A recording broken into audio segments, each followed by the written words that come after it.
Greetings, Ocean Story is with you. Today I would like to tell stories that I really liked. The house I inherited from my mother became a problem for me. It all started when I decided to rent it out because I had other housing. There are 3 different families living in the house, and they don't have many things. One family is married and has their own plans for life. The other 2 are simple couples who are not officially married. I have a very simple attitude towards renting out the house. My friends advised me to make a rental contract with those who plan to rent rooms from me. Moreover, the people who live with me now are not as bad as they could be. Most of them are my former acquaintances or people my friends know. I have a good job, so my annual income suits me. It was not even important to me that those who rented the space from me paid a lot. I was just ready to rent them the place at a price below the market price. From 3 families, I get a good amount of money, which allows me to save for my own needs and not limit myself too much in life. I was even thinking of starting repairs next year, as my windows were leaking a bit. Also, not so long ago, I had the opportunity to go to work in another state with a friend of mine, which was very comforting. My plans remained unchanged despite the fact that I could move to another state. I will still charge people rent. Not long ago, people who had their own family told me that they were planning to go live with their parents. So now the biggest room will be free. I was even a little sad about it because the people who lived there were quite wonderful and always made me feel good when I talked to them. So when we came to an agreement with them, I decided to reach out to other people who had rented rooms from me. I thought it might be a good opportunity for them to expand their territory. To my surprise, they didn't want to do that and said they were fine with it. But the guy who rented a small room for me asked me if he could make a small office there and bring his patients. As it turned out, David was a psychologist. I didn't mind and agreed, but with a condition that he would pay a separate fee for the room he would use at the end of the month. However, when David heard that I was going to charge him extra for another room, he started saying that it was not fair because that room would just sit there empty and unused until new people came there. So it would be logical if David could use the room for free without paying for it. That's how he started to argue with me. Of course I didn't like it. I was ready to rent the room to him for $300 a month, but it was too expensive for him. We couldn't find any common ground for a long time. David thought that I wanted to profit from him and get a lot of money without doing anything. Then he started to despise me and say that I was a very selfish person. This turned into a huge fight with people who referred them to me, calling me a greedy jerk. Even my friend, who I have been friends with for 6 years, told me that I was being too rude to her friend. Personally, I don't want to deal with all this, so there was only one solution. At the end of our contracts with these people, I will just put the house up for sale and forget about all these problems with people. So now everyone who knows David is mad at me because I denied him a free room for his work. I don't think it was right to give David that kind of permission. After all, I didn't ask for $1,000 for the room, just $300 a month. Yet despite this, other people agree with David and think I am greedy. Victoria, I understand your point of view. Being a landlord is not easy. It is very important to keep certain boundaries. In fact, it seems to me that David just didn't want to spend his money. He had a plan to make money practically for free, but he didn't think about the fact that it's your house and you're the one who sets the rules. So David's reaction was quite strange. If he was not satisfied with something, he could go and rent a place. That would be 5 times more expensive. It's absurd. We live in a world where you have to pay for everything, even for a spare room that is covered in dust. I understand that David is not a child anymore and knows very well that he has to pay for everything. Madison, all I see in your story is the usual excuse. The landlord's behavior in this story is definitely selfish and inconsiderate. It is important to understand that when renting real estate, a certain level of responsibility and compassion is expected from the landlord. Psychologist David had a legitimate request to use the empty room for his practice. It is quite logical that the tenant expects to pay extra for such use. However, the landlord's refusal to come to a reasonable agreement indicates that he is prioritizing his own financial gain over the well-being of his tenants.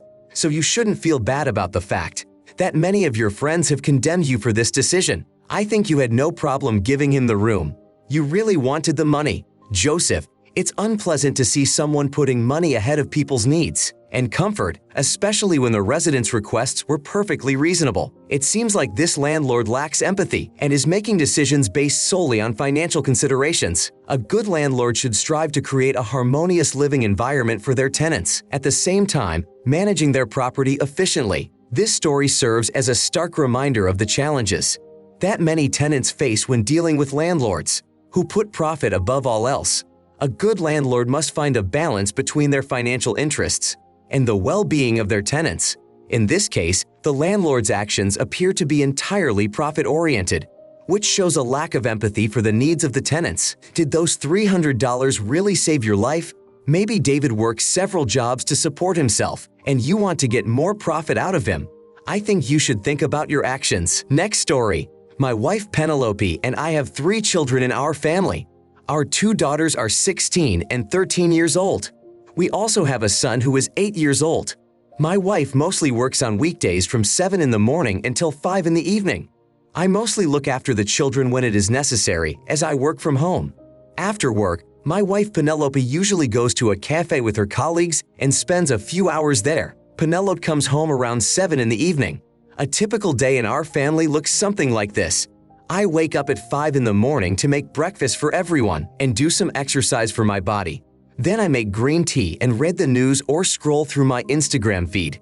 When everyone gets up, I serve breakfast and help Penelope get ready for work. My wife takes the children to school. At about 8, I sit down at my laptop and start working until lunch. As you can imagine, I have to do most of the housework. At 1 o'clock in the afternoon, I prepare some dishes for the evening. Then I pick up the kids at school and take them home. From time to time, I have to help my children with their homework. Also, with all this, I need to have time to work 6 hours a day. I do all this every day, and when my wife comes home, Penelope eats dinner with us, goes to the shower, then sits with me for a while and falls asleep. This is how my life became when our youngest son became older. Penelope didn't want to look after the children anymore, so she went to work, leaving the children to me. It's been 2 years since I had a whole day to myself. I really need a break from all this madness. I never thought that such a life would annoy me so much. This week, I received a text from a friend of mine whom I last saw a month ago. He asked me if I would like to go to the pool hall with him and a few other friends and spend some time together. I was super excited and couldn't wait to just relax for the first time in years. Of course, I agreed to such a great offer and said I would be there with my friends. The same evening when Penelope came home, I told her about my desire to go spend my evening with my friends. My wife didn't seem too worried about it, so I decided that everything would be fine, and Penelope would look after the children. It was her day off that day, so there shouldn't have been any problems. It was my wife's weekend and my time to go out with the boys. As I started to put on my clothes and get ready to go out, Penelope asked me when the babysitter was coming. I told her that there was no babysitter, so Penelope would have to look after our children. At that moment, my wife was very surprised, as if she was hearing about it for the first time. Penelope replied to me that she would not sit with the children all the time while I went out to have fun with my stupid friends. Penelope also said, "I will only let you go out if you find someone to watch the kids right now." We had a big fight, and I finally just called my mom to watch them. Since then, Penelope has been silent with me and refuses to talk to me.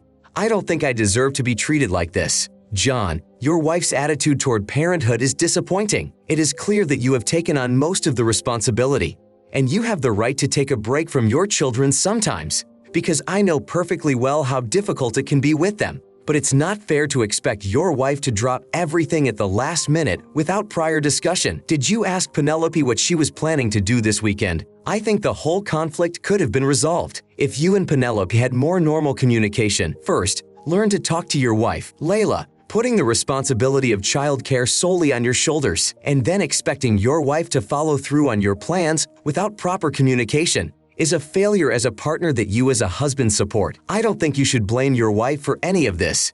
In the end, it was you who didn't discuss all the details of the weekend and created a problem for yourself and Penelope. I can accept that she is also to blame. However, this will be a valuable lesson for you that you need to make sure that your partner understands everything first and then make plans for the weekend or other activities. Jack, it sounds to me like your wife has no respect for you and your feelings and is living for her own pleasure. You should have a serious talk with Penelope. because it is not right that you do not have enough time to go out with your friends once a month, whereas your wife Penelope can afford to do this almost every day. If I were you, I would not tolerate such an attitude. And I've talked to Penelope a long time ago about your family responsibilities and tasks regarding children and free time. In the end, there should be respect and love in the family. I hope that your wife will realize that she was wrong in this situation and apologize to you. New story. I have been having problems from my family for relatively not too long. My sisters call me greedy and selfish for not making my will the way they wanted me to. I'm practically 650 years old now, and I recently found out that I have hepatitis. I was doing my gardening and estate planning when I found out I was now sick. I have been single most of my life after divorcing my wife of 26 years. I have no children and no long-term relationships. My parents died 8 years ago, and the only surviving relatives are my uncle Daniel and my close cousin Henry. My uncle has many relatives of his own. I am quite well off and have a very successful business. That was organized 5 years ago. Since I have a very serious illness, I have decided to leave most of my money to my family. I leave a part of my inheritance to my cousin Henry, who has 2 daughters and a wife.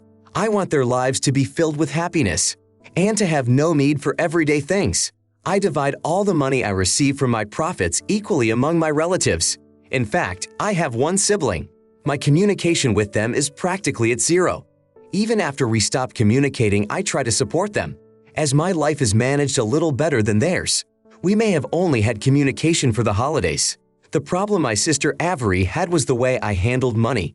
I had no decent ideas on how to save my inheritance for them, other than to put everything in a bank account. I made a contract out of the exact terms. All my relatives on a list would receive twice as much of their annual income. Any remaining money will be available to them after they reach the age of 67. I also made sure they would have the money for sure. My sister from my brother and other relatives can choose not to take money from the inheritance until they need it critically. The main condition of taking money from me for my relatives is that if they will not work somewhere but will rely on my money, they won't get it until they're 70 years old. It's the only optimal solution that can get results. I don't want my relatives to depend on this money or get lost in a sudden influx of wealth. My sister and brother either start working and earn an honest living, or they will get everything in their old age. My reasoning is that I want them to be self-sufficient and not rely on other people's money. When I came up with all this, I needed to communicate it to all my relatives. I didn't want to leave anyone with a bitter feeling after I died or cause a fight over money, because that's really stupid and doesn't make sense. Everyone seemed to accept my terms, until I got a bunch of angry calls and texts from Avery. A few weeks after the conversation, she called me a control freak who tries to tell their children and husbands how to live and act. I was a little shocked at the words that Avery said to me then.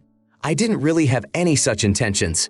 I just wanted my whole family to be able to earn money through their own labor, because I know very well how money ruins good people. Do you all think I am a controlling egoist? Jackson, in my opinion, you are not doing anything wrong. Absolutely, let's understand the situation in more depth. When it comes to inheritance and family relationships, emotions can run high. Your approach to ensuring the financial independence of your relatives, especially Sister Avery, makes sense from a financial planning perspective. By setting the terms of the inheritance, you are essentially encouraging independence and financial responsibility. Indeed, the money is yours, and it is up to you to decide where and how it will be directed. Your sister Avery must have forgotten that. Sophia, it can be more complicated from a family standpoint. Avery may perceive it as you imposing your values on her family. The expression control freak is a strong one, but it reflects her emotional reaction. She may be feeling overwhelmed by the responsibility or conditions surrounding the inheritance. With this in mind, it is important to continue the conversation with her. Try to have a heart-to-heart talk with her, explaining your concerns and intentions in more simple and detailed terms. Let her express her concerns and feelings as well. This way, it may be possible to find a middle ground or resolve her concerns in this way. Make Avery feel more comfortable with your terms and stop rebelling and making you wrong. In fact, I think it's because you haven't been in good contact with your family that things are so difficult right now.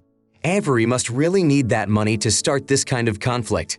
Sebastian, It is also important to realize that financial issues can be a sensitive topic within a family, often exposing underlying tensions or anxiety. Try to keep communication channels open and be patient while she comes to terms with your decision. Ultimately, your goal seems to be to ensure your family's long-term financial well-being, which is a noble intention. All that remains is to find a way to communicate this to her without causing her distress. What about your other relatives? I think there are many who are against your decision up to this point, but are hiding it very carefully. Maybe you shouldn't even have given anyone a choice. In that case, there are a lot of people you've pissed off. If I were you, I would just say it as a fact and not even think about what other people might think of me. Especially, you are going to die sooner or later, so what does it matter what other people think of you? A new story. My son loves watching movies and reading comics. One day, I decided to watch a movie with my son Aiden. While watching it, I didn't like the fact that there were many scenes of an intimate nature that Aiden shouldn't have watched so closely at the age of 15. I watched the movie with Aiden in silence, and after we finished, I asked him for one of his favorite comics. There were a lot of adult moments in it that Aiden, at 15, would hardly have understood correctly. I decided to discuss this issue with him because I am his father, and I think it is too early for Aiden to watch such movies and read comics with such content. Aiden disagreed with me and said that they were just comics, not adult magazines. I left him alone and went to my room. In the evening, when my wife returned from her sister's house, I told Aria about everything. She agreed with me that our son should not watch such movies. It could really have a bad effect on him in the long run. The next day, when Aiden went to school and I was at home, I found those comics that had material I didn't want to see. I took them to my room with my wife and hid them safely until Aria and I could find the best solution to this issue. When Aiden came home from school and wanted to look at his comics, he couldn't find some of them. Aiden came to me and asked if I had seen them. I had to tell him what I had done. My son was a bit angry with me and said that I shouldn't have done that without his permission. I haven't been able to talk to Aiden calmly yet because he is angry with me and his mother Aria.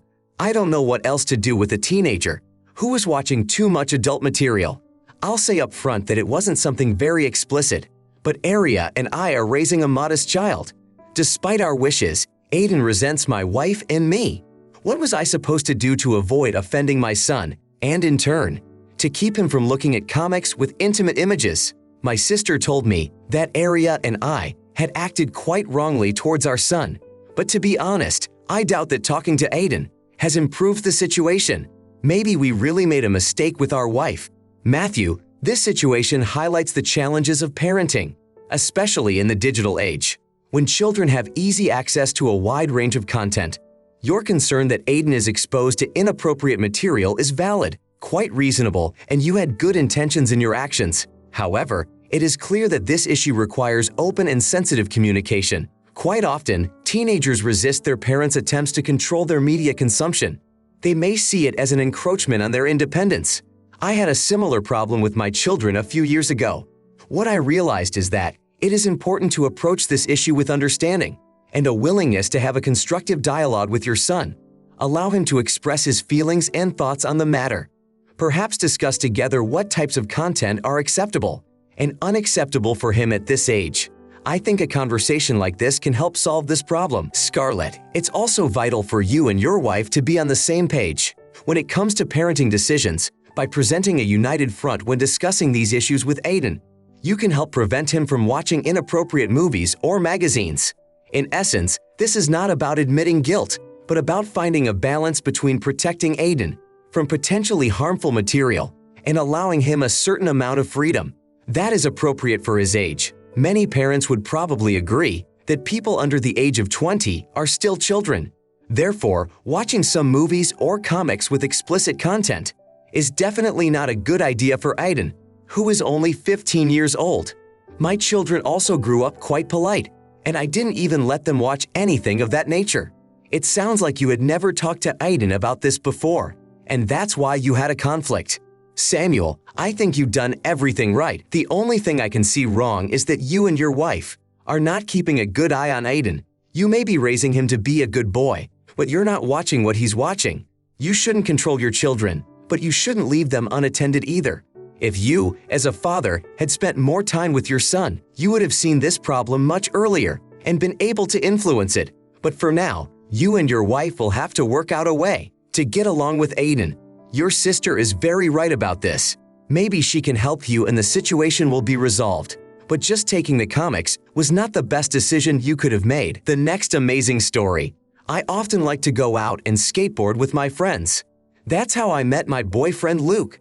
One day we all went skateboarding. My boyfriend Luke had a bad fall and injured his leg. Luke broke 2 of his toes and had to go to the hospital. The strangest thing about this situation is that when I was approaching my boyfriend, I fell and hurt my arm a little bit. We laughed about it in the hospital because it was an incredible coincidence. For me, it's not a big deal that one of us got injured, and because of that, we get some attention from our friends. My boyfriend Luke doesn't really like to have a lot of attention. So while he was being treated for his injury, Luke was at home most of the time to avoid telling people what happened to him. On the contrary, I like to talk about such strange moments and get some of the attention. Although usually guys don't care about such moments, but not Luke. He literally did not want many people to know about this situation. 2 weeks after these events, a mutual friend of ours invited us to his small celebration. I managed to persuade Luke to go with me despite his injury. Luke did not want everyone to see his injured fingers. So Luke wore the biggest shoes that would hide the problem. I was surprised that he was so reluctant to let anyone know about his foot injury. While we were at the celebration, a few friends sat down and started talking to us. One of the guys saw that I was holding my hand a little strangely. He asked what was wrong with me.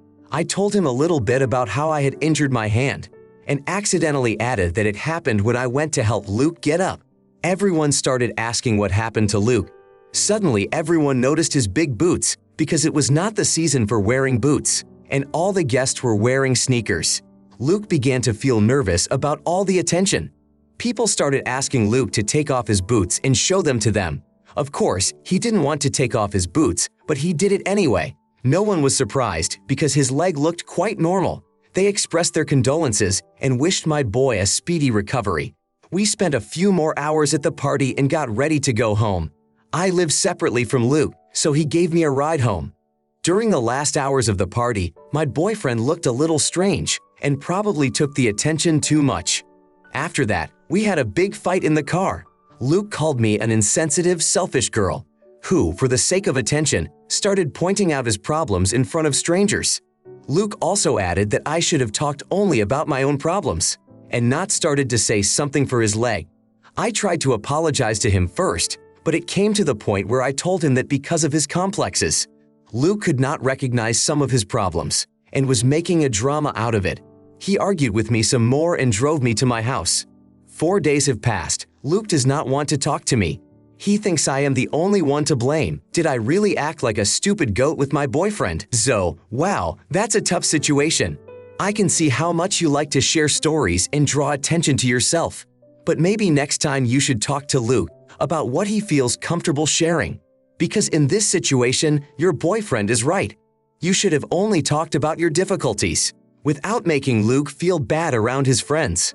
Imagine how you would feel in his shoes. The fact that you argued with your boyfriend shows your level of knowledge. You're too young to be in a relationship if you can't admit your own mistakes. Nora, it's important to be sensitive to your boyfriend's feelings, especially when it comes to personal matters. Perhaps it would be better to respect Luke's desire for privacy during the celebration. What were you thinking when you started this conversation? There are 2 people to blame for this situation, but you are the one who is most to blame, because it was you who said too much. Also, your boyfriend Luke behaved like a child. There is nothing wrong with some people genuinely caring about you and wanting you to get better. Generally speaking, you and Luke are not too old to start a relationship. You should work on your self-acceptance issues first and then start building a relationship. Otherwise, you may have many more of these fights to come. It sounds like there may have been a misunderstanding about personal boundaries. While you may have felt comfortable sharing this story, Luke clearly did not appreciate the attention. In situations like this, it's important to respect each other's wishes. I think your boyfriend will be able to forgive your mistake. But in the future, think 3 times about what you say, especially if it doesn't apply to you in the first place.